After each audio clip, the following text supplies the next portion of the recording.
மூச்சை பிடித்து வைத்துக் கொள்ளுங்கள். மீத்தேன் எடுக்கும் முறையை முழுமையாக பார்க்கலாம். மீத்தேனுக்கான துளைகளை 6000 அடிகளுக்கும் கீழாக இடுவார்கள். பின்னர் அங்கிருந்து பக்கவாட்டில் பல்லாயிரம் மீட்டர்களுக்கு துளைத்தெடுப்பார்கள். ஓர் ஆழ்துளையிலிருந்து பல திசைகளிலும் பக்கவாட்டு துளைகளை இடுவார்கள். பின்னர் அந்த துளைகள் வழியாக வேதிப்பொருட்களை மிக அதிக அழுத்தத்தில் செலுத்தி ஆழத்தில் இருக்கும் பாறைகளை வெடிக்கச் செய்து அங்கு சிக்கியிருக்கும் மீத்தேனை விடுவிப்பார்கள்.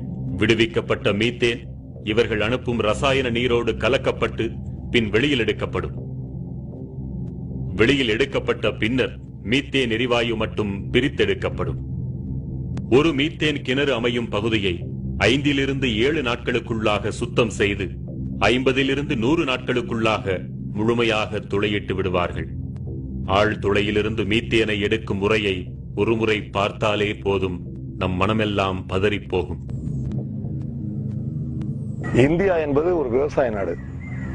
விவசாயம் இந்தியாவின் முதுகெலும்புன்னு சொன்னா இந்தியாவின் முதுகெலும்பை முறிக்கின்ற வேலை, தமிழகத்தின் முதுகெலும்பை முறிக்கின்ற வேலை இப்ப நடந்துட்டு இருக்கு. ஒரு கிணற்றுக்கு மீத்தேன் எடுக்க ஓர் ஆண்டிற்கு 400 லாரிகள் மணலும் 400 டேங்கர் லாரிகள் அளவிற்கு நீரும் தேவை. அதாவது 100 வீடுகள் முழுமையாக கட்டுவதற்கான கட்டுமான பொருட்களை கொண்டு ஒரு முறை மீத்தேன் உறிஞ்சப்படுகிறது. ஒரு மீத்தேன் கிணற்றுக்கு மட்டும் 5 நாட்கள் நடக்கும் இந்த நீரியல் விரிசல் முறைக்கு 5,66,00,000 லிட்டர் தண்ணீர் தேவைப்படுகிறது. சோதனை முறையில் 50 கிணறுகளுக்கு மட்டும் கணக்கிட்டால் கூட 263 கோடி லிட்டர் தண்ணீர் தேவைப்படுகிறது. 50 கிணறுகளா என்று அவசரப்பட்டு வாயை பிளக்க வேண்டாம். நம்மை வாழ வைக்கும் தஞ்சை டெல்டா பகுதியில் சுமார் 2000 மீத்தேன் கிணறுகள் வரவிருப்பதாக புள்ளி விவரம் சொல்கிறது. அப்படியானால் அந்த 2000 கிணறுகளில் ஒரு முறை மீத்தேன் எடுக்க மட்டும் 4 TMC தண்ணீர் தேவைப்படும். 4 TMC நீர் என்றால் எவ்வளவு தெரியுமா? அதை கொண்டு சுமார் 40 லட்சம் பேருக்கு அன்றாடம் 100 லிட்டர் வீதம் ஆண்டு முழுவதும் பகிர்ந்தளிக்க முடியும். இன்னும் எளிமையாக சொல்வதென்றால் 40 லட்சம் பேருக்கு 365 நாட்களுக்கும் நாளொன்றுக்கு 5 குடம் தண்ணீர் வீதம் தர முடியும். மேட்டூர் அணையின் முழு கொள்ளளவான 80 TMC நீரை இந்த கிணறுகள் 4 மாதங்களில் குடித்து தீர்க்கும் என்றால் இதன் அபாயத்தை புரிந்து கொள்ளுங்கள். இந்த பகுதியில் முதலில் குடிநீர் இல்லாமலும் அடுத்தது விவசாயம் இல்லாமலும் படிப்படியாக இந்த பகுதி மக்கள் இந்த மண்ணை விட்டு வெளியேறுகின்ற நிலைமை ஏற்படும். கர்நாடகாவிடமிருந்து 10 TMC தண்ணீரை பெறுவதற்கே 20 TMC கண்ணீரை விட வேண்டிய நிலைமையில் இருக்கிறோம் நாம். என்றால் மீத்தேன் கிணறுகளுக்கு தேவையான நீர் அனைத்தையுமே காவிரியிலிருந்து மட்டுமே எடுப்பார்கள் என்று குழந்தை கூட நம்பாது. நிச்சயம் ஒட்டுமொத்த தமிழகத்தின் தண்ணீரும் இதற்காக உறிஞ்சப்படும். இப்படியே அடுத்து வரும் 30-40 ஆண்டுகளுக்கும் மீத்தேன் குடிக்கப் போகிறார்கள் என்றால் நம் இயற்கை வளங்கள் எவ்வளவு கொள்ளை போகும் என்பதை கற்பனையாவது செய்து பார்க்க முடிகிறதா? இது நமக்கும் நம் சந்ததிக்குமான குடிநீர் அல்லவா? தனியாரின் கொள்ளை லாபத்திற்காக கொடுத்துவிட்டு தண்ணீர் இல்லாமல் நாம் அலைய வேண்டுமா? தண்ணீருக்கு இந்த நிலை, மணலுக்கு என்ன நிலை என்பதை இனி பார்ப்போம். ஒரு கிணற்றுக்கு 400 லாரிகள் மணல் தேவைப்படுகிறது என்றால் இனி வரவிருக்கும் 2000 கிணறுகளுக்கு 8 லட்சம் லாரிகள் மணல் தேவை. அதாவது 80,000 வீடுகள் கட்ட தேவைப்படும் மணலை விழுங்கப் போகின்றன இந்த மீத்தேன் கிணறுகள்.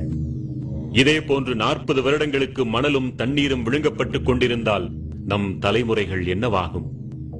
இந்த மணலையும் தண்ணீரையும் கொள்ளிடம் காவிரி மட்டுமல்லாமல் தமிழகத்தின் இதர ஆறுகளிலிருந்தும் நிச்சயம் எடுப்பார்கள். ஏற்கனவே மணலை தின்று தீர்த்த மட்டும் போதாதென்று இப்படி அடிவரை சுரண்டும் அதிபயங்கர திட்டம் வேறா? கொள்ளையடிப்பதற்காக எவ்வளவோ சிந்திக்கிறார்கள், அதை தடுப்பதற்காக கொஞ்சமாவது சிந்திக்க வேண்டாமா?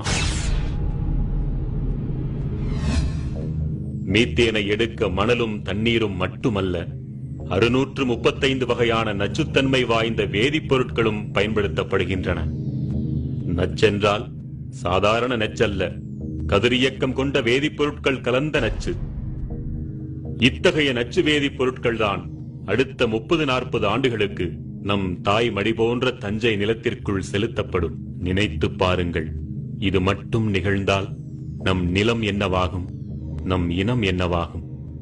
ஆறு அமிலமாகும், மண் மலடாகும், பிறகு வாழ்க்கை ஏது நமக்கெல்லாம்? சொல்வதெல்லாம் கனவல்ல. இந்த உலகம் ஏற்கனவே கண்டதைத்தான் பாருங்கள் என்கிறோம். வேற எந்த ஏரியாலையும் 1 கிலோமீட்டர் ஒரு கிராமங்கிறத பார்க்க முடியாது. ஓல்டு டாஞ்சூர் டிஸ்ட்ரிக்ட், தஞ்சாவூர், திருவாரூர், நாகப்பட்டினம் எடுத்த தஞ்சாவூர் டெல்டால மட்டும்தான் இவ்வளவு டென்ஸ் பாப்புலேஷன் இருக்கிறது தமிழ்நாட்டில். இந்த டென்ஸ் பாப்புலேஷனோட வாழ்வாதாரம், வாழ்க்கை எல்லாத்தையும் கெடுத்துட்டு ஒரு டெவலப்மெண்ட் வந்ததுன்னா அது எந்த அளவுக்கு கரெக்டுங்கிறதுல யாராலையும் முடிவு சொல்ல முடியாத ஒரு விஷயம். இந்த பகுதியில் தான் பல்லுயிர் பெருக்கம் நிலவுகிறது. இந்த பகுதியில் தான் கோவில்கள் போன்ற பழங்கால சின்னங்கள் எல்லாம், நாகரிக சின்னங்கள் எல்லாம் இருக்கின்றன. இந்த பகுதியில் தான் மும்மதங்களின் புனித தலங்கள் எல்லாம் இருக்கின்றன. மீத்தேன் கிணற்று குழாய்களில் ஏற்படும் உடைப்புகள் மற்றும் பழுதுகள் காரணமாக மீத்தேன் கலந்த நீர் நிலத்தடி நீரோடு கலக்கிறது. கலந்த நீர் கசிவுகளாக நிலத்திற்குள் ஊடுருவி நீர் ஆதாரங்கள் வழியாக வெளிப்படுகிறது. குடிநீர் குழாய்கள் வழியாகவும் விவசாய பாசன குழாய்கள் வழியாகவும் வெளியேறுகிறது. எரியும் தன்மை கொண்ட இத்தகைய மீத்தேன் கலந்த நீர் வெளியேறினால் என்னவாகும்? மீத்தேன் கழிவு கலந்த நீர் நெருப்பு பட்டவுடன் பற்றி எறிந்தது.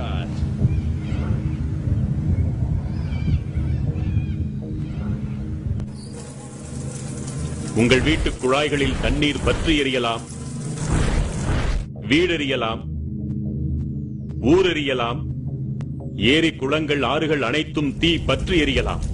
காவிரி டெல்டா தீக்காடாகலாம். வாழ வழியில்லாமல் யாவும் மீத்தேன் குடித்து சாகலாம். சற்றேனும் விழித்துக் கொண்டாலோ இத்தனையையும் தடுக்கலாம். மீத்தேன் எடுத்தது போக இக்கிணறுகள் வேதிப்பொருட்களோடு கலந்த மணலையும் நீரையும் கழிவுகளாக தருமல்லவா? பேராபத்தை விளைவிக்கக்கூடிய அந்த நச்சுக் கழிவுகளை என்ன செய்ய வேண்டும், என்ன செய்வார்கள்? இக்கழிவுகள் அனைத்தும் குட்டைகளில்தான் தேக்கி வைக்கப்பட வேண்டும்.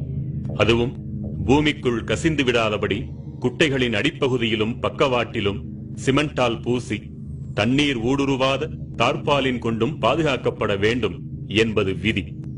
ஆனால் இந்த விதிப்படியெல்லாம் இக்கழிவு நீரை உலகில் இதுவரை எங்குமே பாதுகாக்க முடிந்ததில்லை. எப்படியாவது நச்சு